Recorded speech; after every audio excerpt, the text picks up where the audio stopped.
we are going to be tackling a really interesting topic on ransomware readiness. So Riley, in 10 seconds, can you share with us how are you going to explain that concept to a business audience?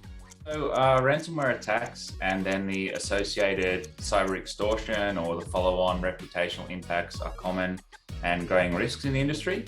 So Sekuro's ransomware readiness assessments, they enable an organization to understand their gaps and ultimately remediate those ransomware exposure risks. Excellent. And if you're going to make it really technical and do a deep dive, how is that going to sound like? Yeah, so a ransomware readiness assessment is ultimately a technical exercise. So the assessments are based on real-world tactics, techniques, and procedures which are utilized by ransomware adversaries and cybercriminal organizations to compromise and deploy ransomware, typically throughout a corporate Windows environment. Very good. And if we dumb it down now for little children, how are you going to tell this story? Yeah, so if I had to explain it to kids, I would probably say, so let's say you collect Pokemon cards and you meet some kid from another school on the bus and they tell you if you give them a rare card today, they'll give you an even rarer card tomorrow. But the next day they tell you they actually don't want to trade anymore, but you can still have your card back, but only if you give them $20 first. So in this analogy, the ransomware readiness assessment, that helps to prevent trades like that from happening. Oh, very creative. I think that's really one of my favorite parts, hearing how people is able to break it down and tell it from a different angle to little children. So that's excellent, Riley.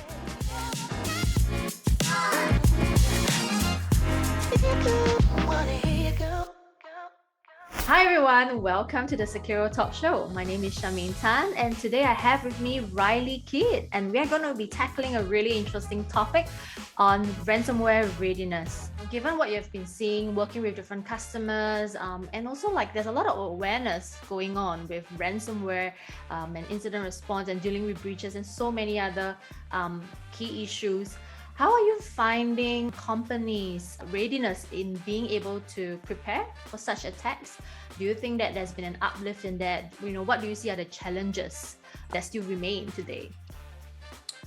Yeah, good question. So, the ransomware problem, it doesn't have a silver bullet, and it's a relatively hard security problem to solve because these attacks, they'll often focus on people, processes, and technology. And so the impact can also be huge, both from the financial and also a reputational perspective. So companies can and have lost intellectual property and customer data to ransomware, for example. And even if they can partially recover, they may have already lost the trust of their customers. So I'm also not proposing that our ransomware readiness assessment is a silver bullet either. But what we can do is we can help organizations to understand their real-world weaknesses and help to guide them on where to focus their efforts for the best return on their investment. Can you do a bit of a walkthrough maybe about the approach and how does that look like? Yeah, sure. So ransomware readiness assessment, it'll typically involve a number of activities. So firstly, we perform unauthorized internal Active Directory enumeration, escalation, and lateral movement.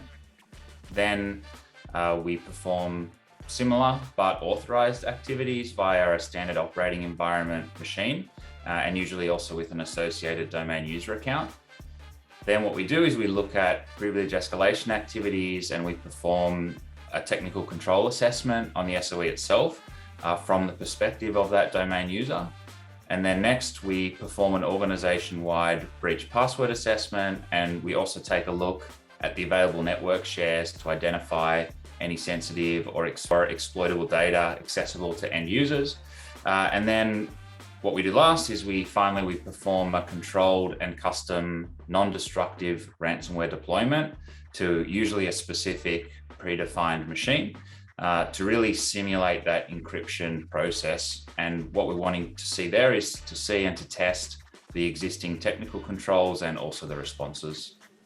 Thanks for sharing that, Riley. I think that really breaks it down practically, right? How such assessments would actually help equip companies to be better prepared. And that's a good starting point as well. We hope that this is helpful for our listeners, and everyone stay tuned. We are always going to be covering relevant topics, so watch this space and we will see you at the next one. Thank you so much, Riley, for joining us today. Take care. Thanks, Shamane. Bye. Bye.